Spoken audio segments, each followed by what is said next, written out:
Hey, everybody, welcome back to Conversations in Ken's Cafe. There we go. And we can see the title up there. So today I figured we should start with how to start a garden from fresh land. In Canada, we're still like, I got a snowstorm here a couple of days ago, so we're not even close to that yet. But a lot of people around the world are struggling with getting their first garden and whether they've bought a house, or an acreage and they want to start a garden. Prepping the land is, of course, the first step in doing that. Yet there's a step before that, because what you need to understand is, are you putting your garden in a low spot where if you get a lot of rain, you're going to have an issue with flooding, or are you putting it up on, a higher spot in your property, but that higher spot may drain well, but has been cooked more because it doesn't have the same amount of water. So these are considerations that you need to take in placing where your garden is going to go. Now, anybody that's going to be doing, raised beds, etc., then you're in a totally different circumstance, although you do want to be aware of where you're placing your raised beds as well. So let's start with the water issue, and you can look at the a topographical map of your property. You can actually, there's people that'll come out and map your property for you for a few dollars here and there if you're wanting to go to that larger area. Once you figure out where you're going to place it, then you need to look at preparing the property before you're going to be planting. Now, the earlier you do this in the spring, the better, or if you're doing it in the fall, that's fine as well. But one of the big things, this gets into the argument of till, no till. Okay, now, and crazy as it sounds, guys, I'm actually a proponent of both, right?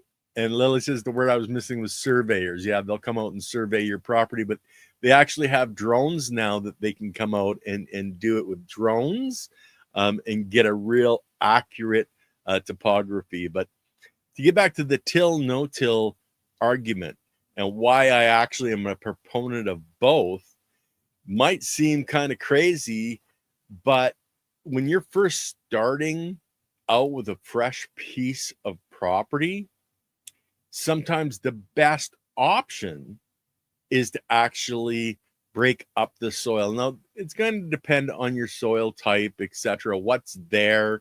If you have a rhizobial plant like grass that grows out through the rhizosphere and can spread very well, you want to take that plant out because you don't want grass, of course, growing up in your garden.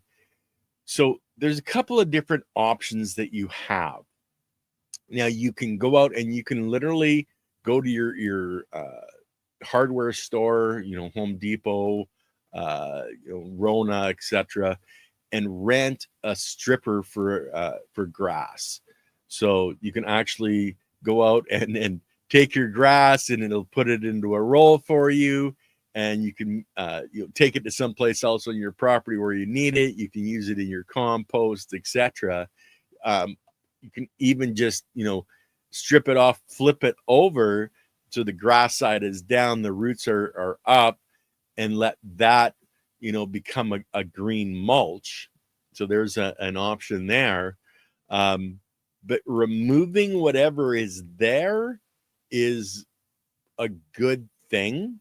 So some people, and this was a question that came up on one of our shows, was the use of silage tarps and tarping. So there's different parts of that, but we'll get into that next. Let me get back to the till, no till. The reason I can promote both is specifically for circumstance. So tomorrow's show is going to be more about building soil in the area, but before you can do that, you have to be able to mix in the components or ignore it totally. But if you're going to be mixing in, tillage is an option that you can use. So the first thing to understand goes back to, again, to the biology, and understanding that when you do till, okay, you're literally an extinction level event for the biology that is in the soil already. Now, you're not going to kill them all, but you're going to kill a lot. You're going to break up any aggregation that's already there. So consider aggregation basically as a planet, okay? For the biology, it's where they all come together, just like a city we have, okay? So the less you disturb that, the better. So unless you have really, really bad soil and you need to uh, add a lot of different things into the soil structure itself, the less tillage, the better.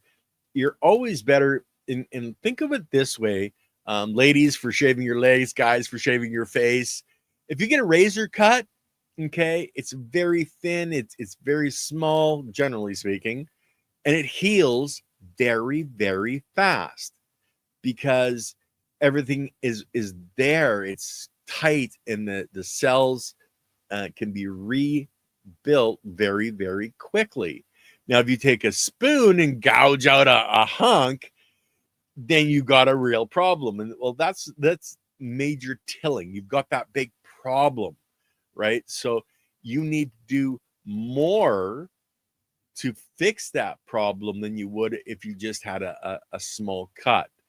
So that's where I know that if you need to rebuild your soil, okay, like Rhythm is saying, Oklahoma clay here. So it's that clay that you need to work with, and that's going to be more part of tomorrow's program on how to deal with that. But that's one of the things. Or if you just have a lot of sand, okay, if you're in Nevada, like our guest on Monday, who's growing out in the desert sands, he needs to really work with that soil. And there's different ways that you can do it. You can do it over time, or you can do it quickly. And what I'm going to be talking about really is a quick method to do this. A lot of people don't have a season or 2 seasons that they want to invest in building their soil structures. So let's say you're starting with any soil type. You rip out the grass, or if it was a field, a crop field, you're ripping out that, and you're starting from a fresh piece of land. Now, you have a lot of different options that you can work with. And one of the ones that you can do that's an absolute no-till is lasagna. Okay, so you're putting cardboard down or that tarp down to cook off what's there. And literally, like if you're using a black tarp and you have a lot of sun and heat, you're literally cooking what's underneath there to kill it off. Okay, so if you're cooking it, what's going to happen? You're going to be killing off the higher layers of biology that can't handle that heat. Okay, so it can be detrimental to do it that way. But then it really depends on what are you going to do on top of that. Okay, so Def says, would a soil test be applicable before tilling? You can do your soil test, and before you till, yes. I would suggest you, if you're saying you're doing let's just a round figure of 1 acre garden, okay, I would take actually 5 samples. I would do closer out to the corners and then 1 in the middle. mix them all together and send that in, then you're going to get a broad spectrum of the entire piece of property that you're doing. Because then when we're talking tomorrow about building the soil up, that's when you're really going, that soil test is really going to be important for you. You're going to know what's missing. But to get back to the lasagna, so the cardboard is put down so that the what's there isn't allowed the sunlight, and you can start putting stuff on top. And so you're actually starting to build your soil on top of your existing soil right away. And then in a lot of ways, if you're doing a low-lying area, you can build it up 2 feet and take it out of that low-lying area altogether. But that's strictly up to you guys. But the lasagna method, basically, you put the cardboard on the bottom, and then you put, compost, straw, you put on layers of different materials. So the key is you're supplying organic material for your biology to live in. So that's why you're using a lot of composts, etc. Now, another method, I've seen people put cardboard down first and then wood chips, or just straight wood chips. And you have to consider wood chips are a very high carbon source. So if you're using them in your garden, don't ever dig them in, okay? Because they will literally draw the biology to them, and it's going to take the biology away from the connection with your plant that you want. They're going to be too busy building their houses themselves, to help the neighbor build his. Okay, that'd be the best way to look at it. So if you're using your wood chips, you're putting on a layer. Now, I know when I did a wood chip, I did 6 inches on top, and that was the maximum I was going to go, just because I was planting down through. I was moving the wood chips and planting down into the soil structure itself, but it's going to take time for that to break down. Generally, at least I would give it at least 6 months. And I was doing this before I understood about the biology. I'd seen some videos online. I can't remember the gentleman. It's there and it's not there. On his methodology of putting the wood chips down. But if you put too much, you're going to have to wait that much longer. And so if you have time, back to Eden, that's the channel or the methodology. I've seen guys literally put 2 feet of wood chips, and then they'll wait a year and then plant into the wood chips. And that gives the wood chips a chance to break down. And one of the things you have to be concerned with wood chips, guys, is when they start to decompose, they start to break down. It's like compost. It heats up, and there's regulations across the world on how many wood chips or how higher or larger pile can be for the fear of fire, because they will literally self-ignite. So I would say, the less, I wouldn't go more than 6 inches. And hi to Def 31 and Shawnee's, Rory, Grumpy, how's you doing, brother? So the wood chips, you have to be careful that you don't self-ignite and burn your garden down, basically. So that's another method you can use. And remember why you're doing it, okay, is to add carbon for one, bedding for your biology, or that's what your organic material really can be considered, is bedding, or city states for your biology.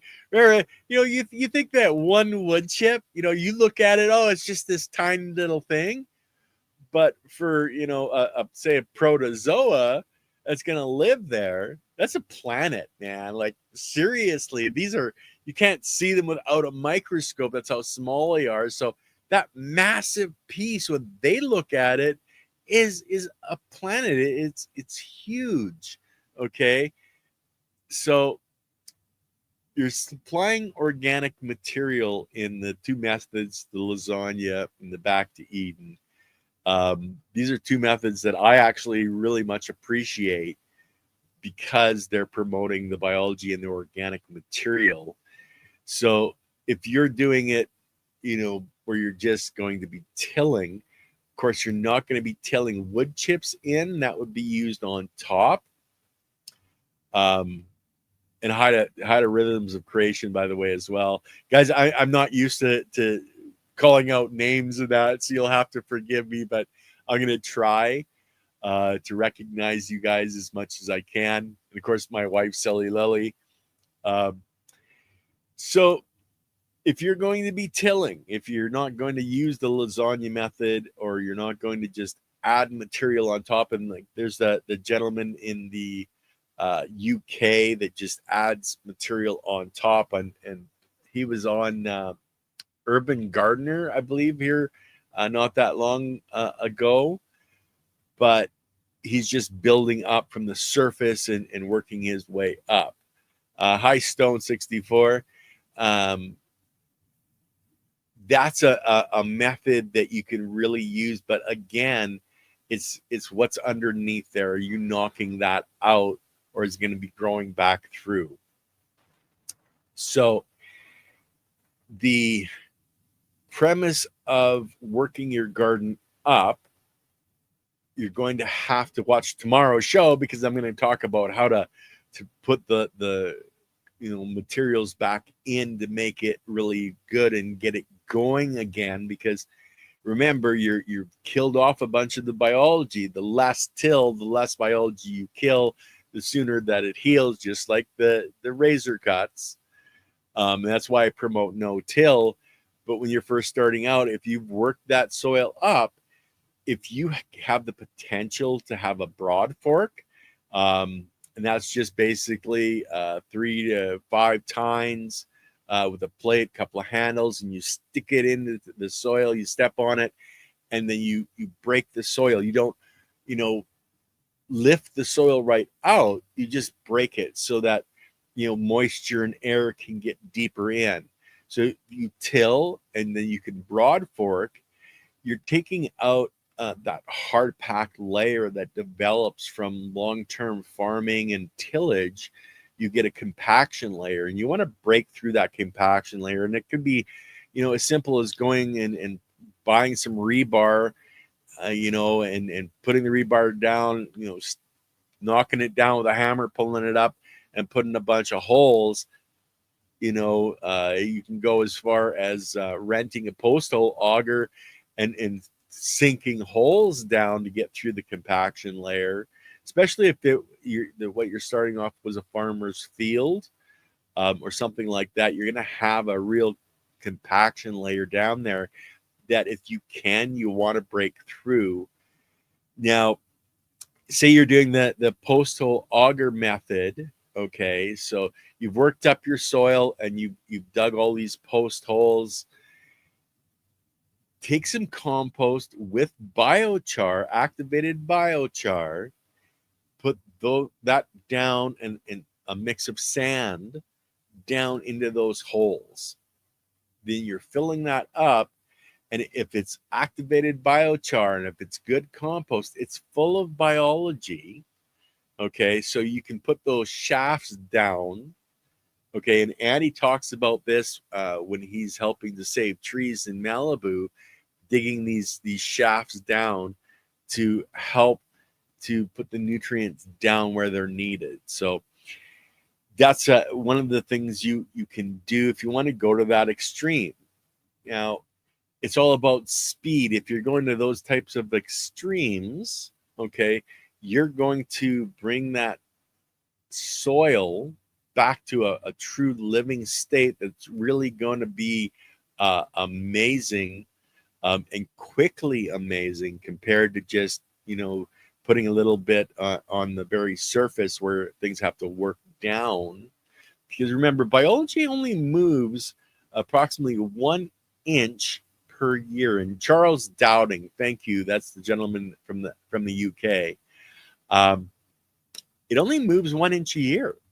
So if you have, say, that acre, how many inches is an acre? So if you put a strip of biology down the center, how many decades would it take for that to move to the edge and to move several feet down? And it's only going to move down if you have the biology that can survive in the environment of very little oxygen or no oxygen and very little or no water. So that's where we have the different levels of biology, and it's all about that biology and that life. So hi, Dr. Levy. You've worked up your soil. We'll go from that. We've put some holes in, if you can, you've dug down, like, with just a little shovel and made little 1-inch pieces or pits, and you put in some biochar and you put your soil back on top. Tomorrow we're going to be talking about, what to do with that soil before you get into planting. But this is just one of the varieties of methods. Now, if you're a farmer, you've got large equipment, you could easily work this up. For people that want, they can rent a tiller, just a small hand tiller, and work it up. But you at least need to work that top layer. I call it more scarifying. Okay, so you're just removing the plant and a little bit of the roots, not forcing it down. That's if you have a decent soil underneath, or you're going to have a lot of compost. Like if you've got truckloads, hey David or Dave, that you're bringing material in. But if you don't have that material to bring in, you're going to need to break up to make sure that you can add the biology. And that's the next step. If you've broken that up and you've broken up that aggregation, you need to understand you've destroyed all that biology that's been coexisting and working together. So you need to add at that point biology back in. So that's why I can promote both sides of the equation, understanding that if you've broken up the soil, what you should be doing is spraying that soil down with biology, because then you've repopulated the workforce that can bring that aggregation back together. So the faster that you can do that, the better off you're going to be, because then you can go with your no-till after that. You don't have to work it up again. But if you've worked up the soil, especially if you're going to be putting material on top, understanding that there's different layers of biology. There's your biology that's your aquatic, doesn't need air and oxygen, doesn't need A, B, and C. And then your middle layer that moves up and down through your oxygen zone to the non-oxygen zone and back and forth. And then your oxygen-loving biology on top. Understanding that the aquatic biology, so from your local creek, or I call them swamps, sloughs, etc. They're all over the place for names, but a body of water that you have access to, you can take what's there, the biology that exists there, and do a soil drench. You can create your own biology, your WCA, your water soluble calcium, or your water soluble phosphates. You can do and we were talking about it on Monday, the 55-gallon drum where you're stuffing it full of weeds, putting water in it, and letting it digest for a week, 10 days, 2 weeks. You can pour all of that in there. That's full of biology that doesn't need oxygen. And by soil drenching, and if you put in the holes, that moisture is going to go down into those holes, and you're going to be not only adding a lot of organic material, because you don't want to waste the green material. You can put that down there. It's already been partially broken down, so digested. It's going to just keep digesting down there and be environments for the living biology. But you're going to get that lower level of biology. So a lot of that's going to be bacterial, and it's more bacterial that lives in our oceans, in our lakes, etc.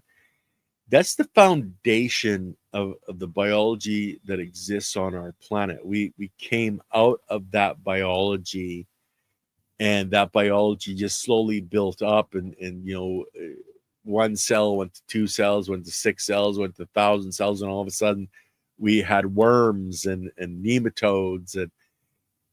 But you have to have the understanding of the predator prey.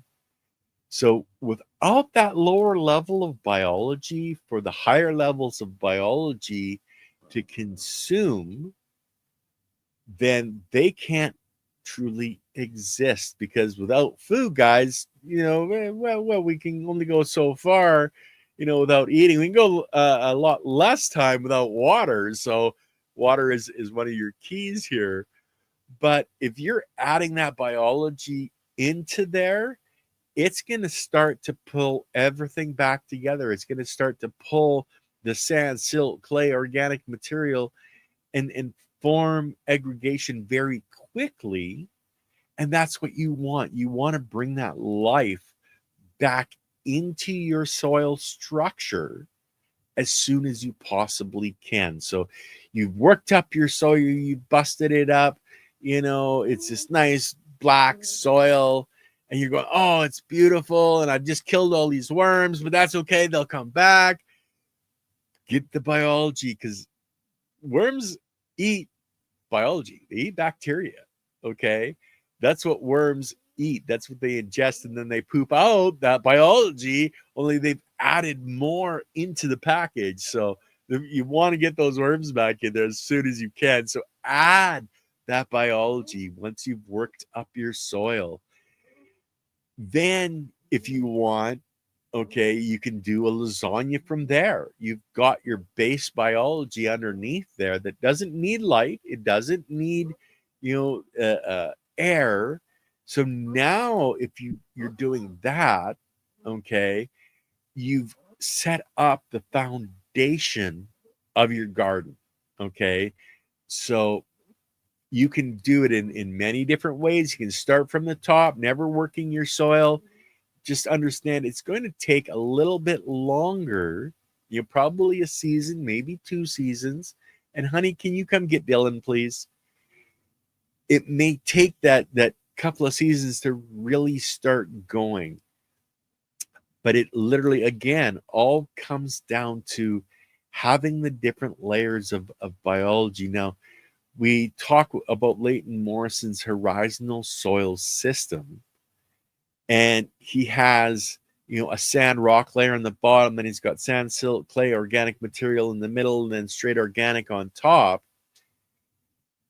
That bottom layer is what you're building. You're building that aquatic biology. It's going to be breaking down the material that's there, and that's going to be your rock and your sand, okay, which is basically, rock is just a larger particle size than sand. So and we'll talk more about this tomorrow in the soil section, you want to have those components. So the biology that exists and eats these different components in your soil are different biology. So your bacteria breaks down certain things. Your protozoa break down or consume different things. Your nematodes etc. Everything starts with that foundational biology. So I mentioned getting it from a slough hole, a lake, a healthy lake, healthy rivers. You can also find a local pet store that sells fish and ask them if you can grab some of their used fish filters. Okay. And it doesn't matter if it's saltwater fish or freshwater fish, guys. You can literally take those, you know, if you can get them, or if you have your own fish tank, take a 5 gallon bucket, put about 4 gallons of water in it, throw them in there. Hey, hillbilly. And you can let that percolate until it starts to smell sweet. Now, depending on the temperature, it can be 2 days, 3 days, 5 days, 7 days. But use your nose. When it starts to smell sweet, you know that the biology has bloomed in that water. And then you can put that water on as that lower level of biology, or that foundational biology. So now you've added the biology that's the foundation of life. So considering a house, you have your foundation. That's what has to be the strongest, the most biodiverse that you can actually do. And you're going to be that much faster in putting this soil structure together and your garden together to really promote health, to promote life. So now we've done this. We've got our foundational biology there, and we'll just take it from not adding a whole lot of other stuff on top. Where do you go from there? You've got this, you've got it all ready, it's all worked up. One of the other things we talk about is never leave your soil bare. Mother Nature does not like bare soil. So she's going to put something there. She's going to put a bandage there.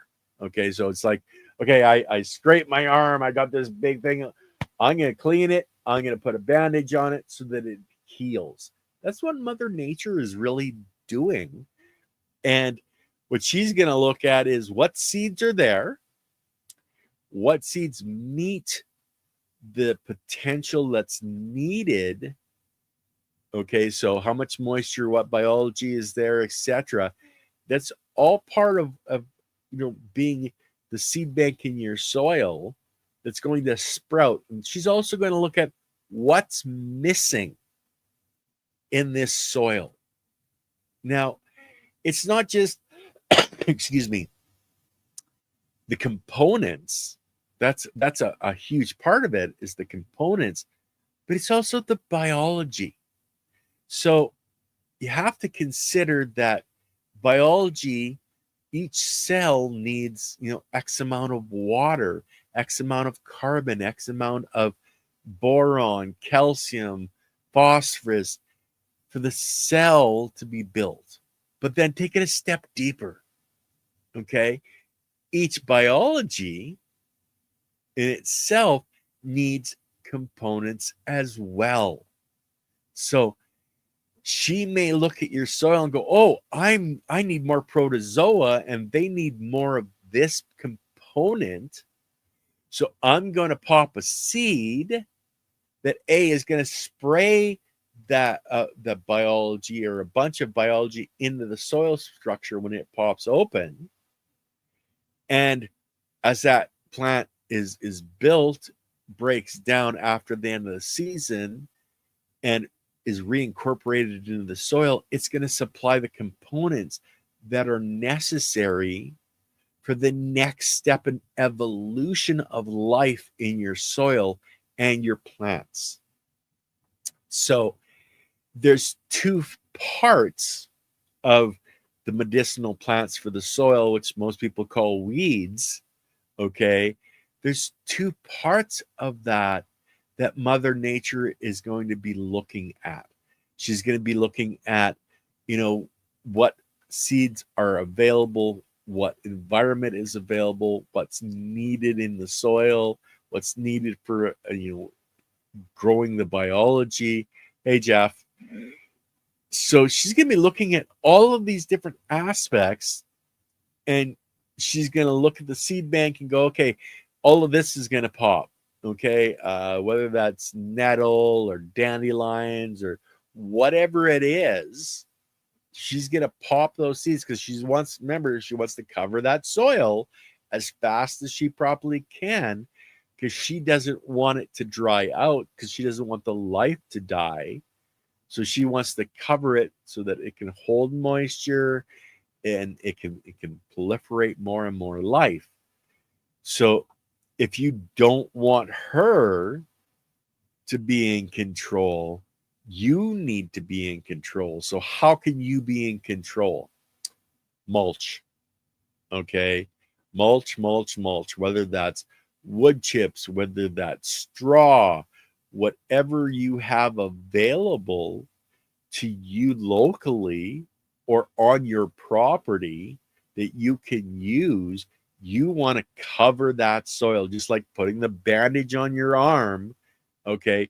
You want to cover that.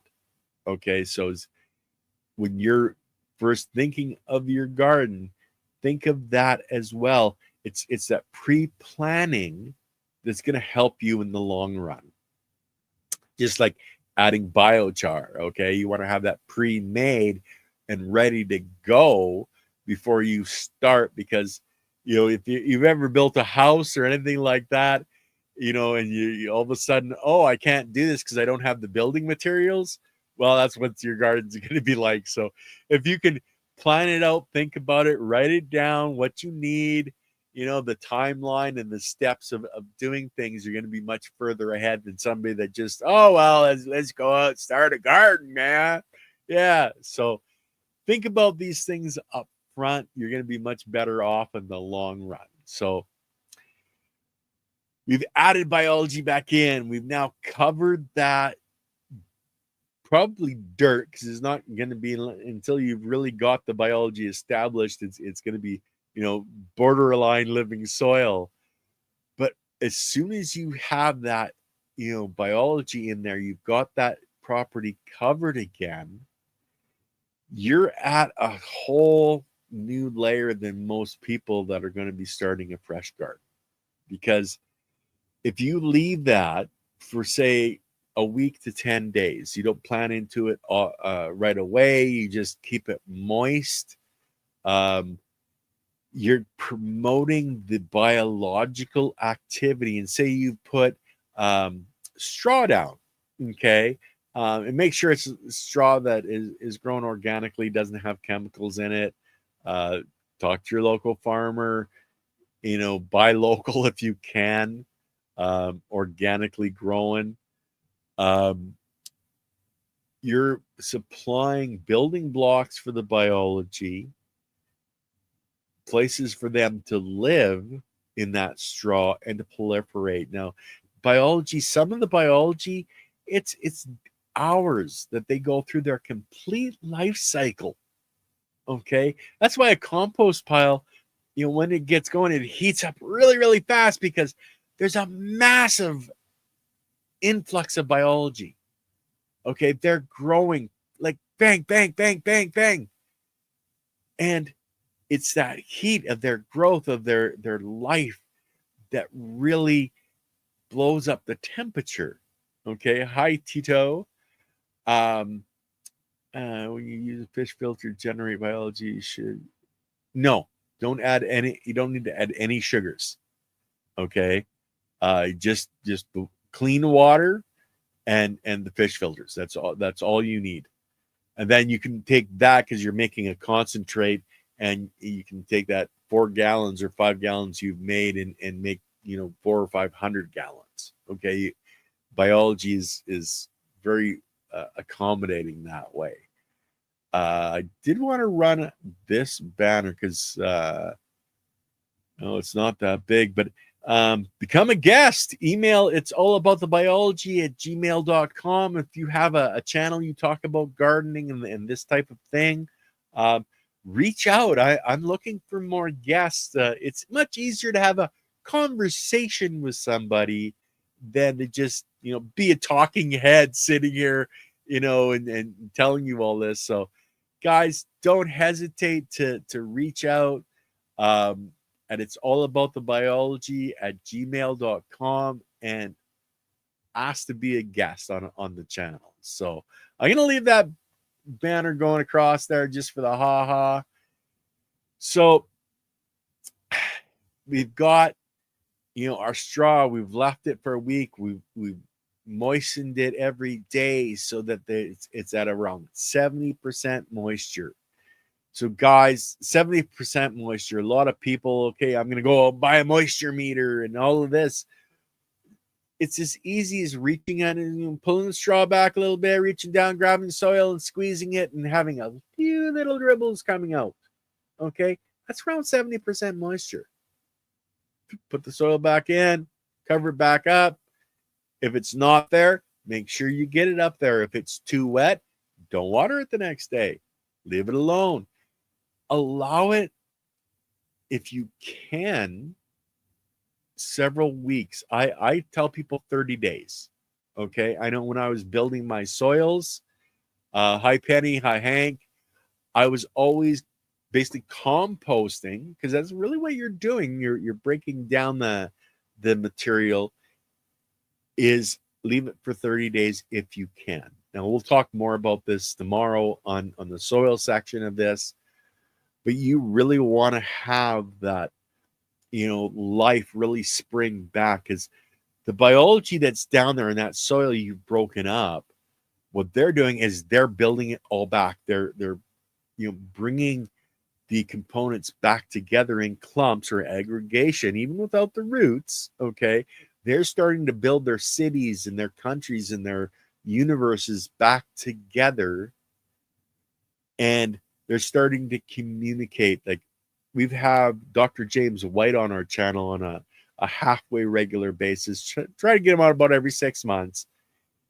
And I know that he talked about horizontal gene transfer, where under the microscope, they could literally see the biology communicating with each other and sharing potentials, genetic potentials with each other. So basically what happened is he looked at it and went, okay, well, these are all, say, protozoa, and they're communicating to each other, sharing genetic information that can take, that to make it something else. It's still a protozoa, but now it's got a new job because it's got this knowledge. Okay. So that's one of the things that you want to allow. You want to allow communication with the biology, because the biology is going to look at what's in its environment. It's going to communicate with each other, and it's going to go, hey, we don't have enough of X, Y, and Z in here to mine this, sand particle. So it's going to, through horizontal gene transfer, look for the genetic code for the miner of that sand particle.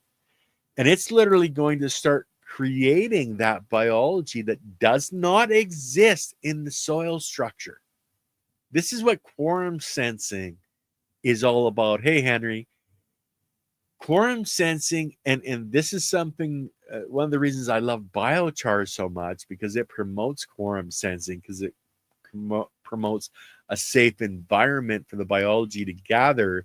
It's hard for a worm to eat a thumb-sized hunk of biochar, where it's easy for it to go through an aggregate.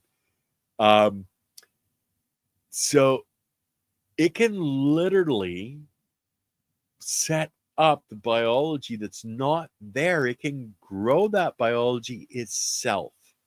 Okay. So when you go to plant, you say you've waited, let's just say a week, 10 days. Okay. You started this just as the frost was coming out of the ground. You still got a month, before you're out of your first or your last frost. That's for us in Canada. For you guys in some areas, you don't have frost, but give it that time. Give it the time to create the existence, the life that is necessary in your soil.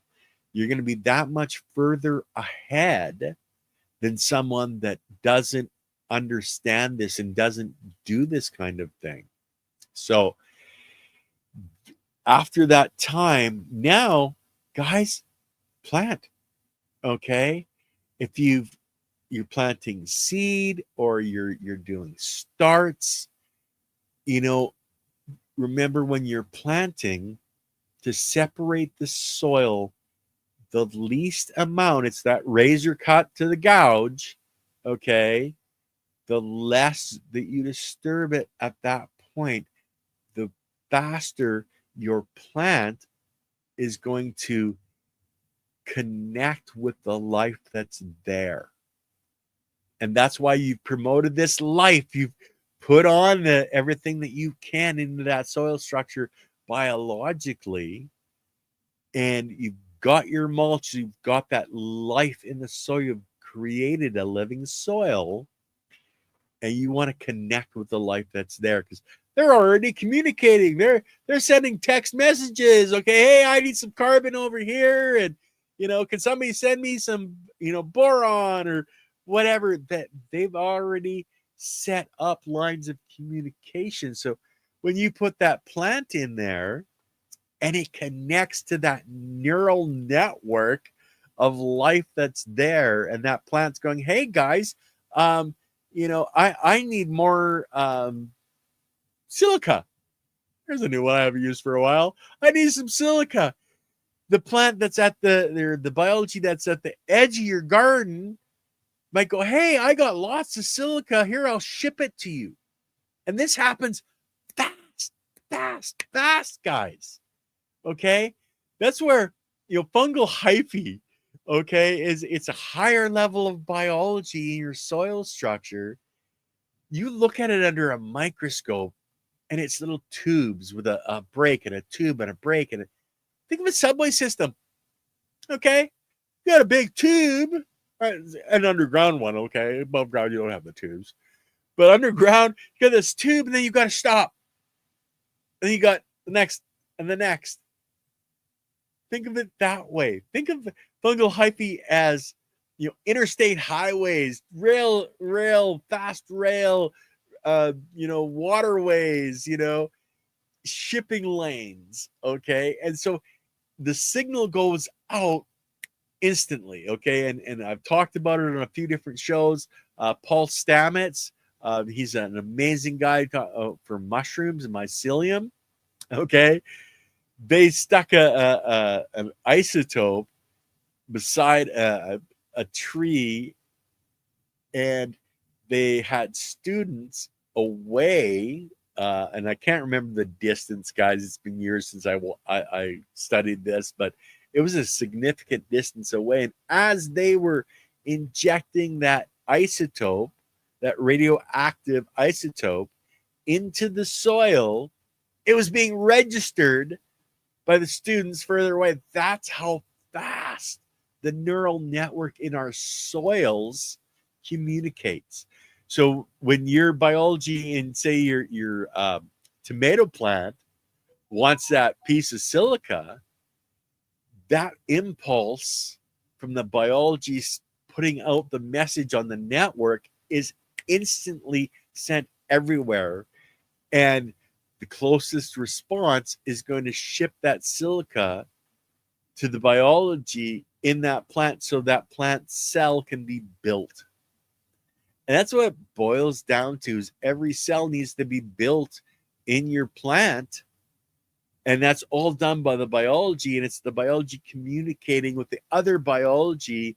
That's the miners, that's the lumberjacks, that's all the gatherers of all the components that are necessary to build not only the cell for the plant, but for the biology that is necessary to go with that cell. So let's just take a quick side here. You've got the top layer of a leaf. That's can look at it as a photovoltaic cell structure. Okay, it's gathering light, and that may be 2 or 3 layers deep in your leaf structure. And then the next set is going to be again photovoltaic, but it's set up at a different to capture a different wavelength. Remember, the different wavelengths and energy, frequency, vibration, everything is energy. It's a frequency and it's a vibration. It penetrates deeper the different layers of that frequency and vibration. So, for instance, your far reds penetrate feet into your soil structure. Okay, so your layers of cells in your leaf are different. Each one is a little bit different cell.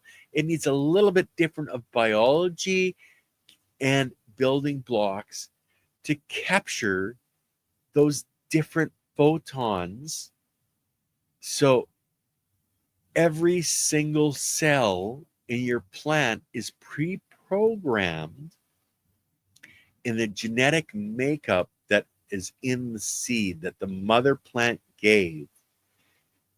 The mother plant supplies as much of the biology as she had available to herself into the seed. So when that seed spermulates, when it cracks open, okay, it shoots out this mixture of biology that's designed to grow that particular plant.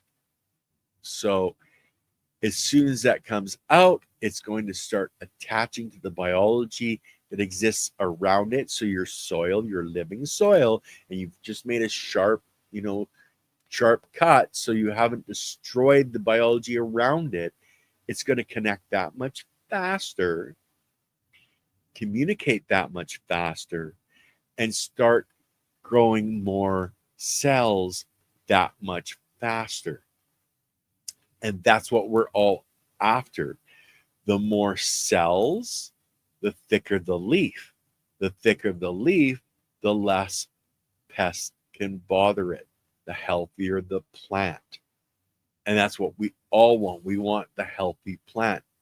Also, every part of that leaf, okay, has a little bit of different components in it, okay? Those components, say it's a lettuce, a head of lettuce, okay? When you eat that, all those components that are there are going to your living body, your gut bacteria and biology to be broken down to build you, to build your cells, supplying you with the biology that exists in that lettuce leaf, the components that exist in that lettuce leaf, moving through your body, building your plant body, okay, to be that much healthier, that much stronger, that much resistant to pests, to diseases. Just like we're building our soil, our living soil, to make healthy, vibrant plants, those vibrant plants are our sustenance, or the animals, and we eat the animals.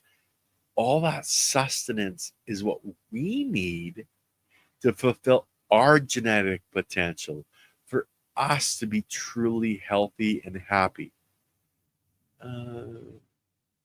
Shawnee grows. Does anyone here add any mineral blend? I'm going to be talking more about that on tomorrow's show when we get into building a soil. But yes, definitely you're going to want to be doing that. There's a lot of different ways to do it. But guys, we've got 6 minutes or 5.5 minutes left. I know I haven't really been looking. Henry, I don't know if I said hi to you yet, but hi, Henry. You guys, I need your help. You guys have a lot of time to go out and or maybe not a lot of time, but you have time, you have channels that you guys follow that fit with the methodology that we're pushing for. It's the All About the Biology channel. If you have the potential to reach out to those people, um, and talk to them a little bit about this channel. I'm looking for more guests. That's why I've got the Chiron running on the bottom. Um, if you talk to them, ask them to send me an email at it's all about the biology at gmail.com, because I want to promote and share other people's stories. It's in their stories that we can all learn from. And so if you guys like, I know I'm trying to get Shawnee Grows on. I just did an interview with Shawnee here a few days ago, so you guys can check out her channel. But I would love to have you guys come on as guests and people and you follow, because it's many voices. Listen to many voices. That's how I learned, guys. I spent hours upon hours watching, different people, people like Dr. Elaine Ingham, James White, Gerald Pollock, who, by the way, is coming on with Leighton here in a couple of weeks. I listened to these people, and I didn't just like say, we'll take Dr. Elaine Ingham for a moment. She did presentations at I think it was Yale. I watched a couple of different presentations she did there. I watched presentations she did at other universities.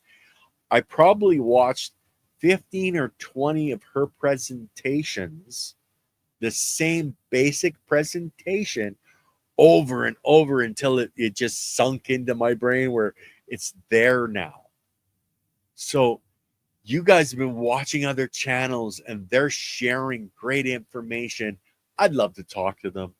If you've got a small channel, I want to promote you, because it's a community. It's about caring, sharing, and community. The knowledge that is available out there that you've experienced, your failures. Like, I fail all the time, okay? It's never perfect every time. We've all had, the good and the bad and the ugly. And it's in sharing those experiences that we can help other people to grow and understand, and hopefully not make the same mistakes that we did. Okay. So if you have the availability, and thank you, Lily, Shawnee's Grow on YouTube. So check out her channel, and you can check out the interview that I did with her. It's in helping each other, because it doesn't matter how you grow, whatever you grow, just grow. And that's physically, emotionally, mentally. That's where I'm going to try to have some doctors on talking about the human body. I had Daryl Fay on yesterday talking about the endocannabinoid system, and it's not just affected by the cannabis plant. We produce THC in our own bodies. I want to have guests like that on as well to help everyone understand how to keep yourself as healthy and happy as you possibly can be, so you can reach your full genetic potential. Now, the other saying I have over here is, one lit candle can light many without ever diminishing its own light. And I want to light more candles. I want you guys to start understanding at the depths that I do how to do this stuff so you can share it. Okay? Become that lit candle. If you guys do join the channel in the join button under the video, you'll become a defender of the biology. It's what, $4.99 US, or no, $4.99 Canadian, so like a couple of $3 US a month to help support our channel, to help us get the message out That'd be greatly appreciated. Guys, tomorrow, as I said, we're going to be talking about soil. Tonight, we're going to be talking about, Andy and I are going to be talking about what is a tree disease. So if you've got trees, this is a show you're going to definitely want to watch. That's this evening. On Friday, we've got Tyler from Grassroots Fabric Pots. Then we've got Claude Roberts on Saturday. He's an IPM specialist from Anitis Bioprotection. We're going to be talking about pests and what we can do about pests in our gardens. Then I've got Case Gilmore. He's switched to organic growing. He has a cranberry farm on the East Coast that is doing amazingly well. So we're going to talk about what's going on with him.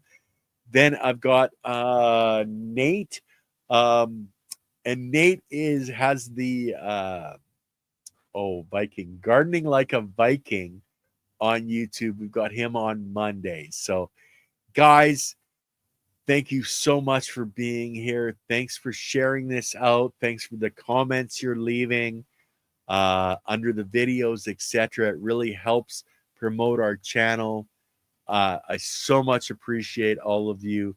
And we'll see you tonight on Gardens the Untold Story with Andy Lopez. It is already up, so you can click on it to make sure you get notified when it starts this evening. So love you all. Peace, everybody. And everybody have a wonderful day.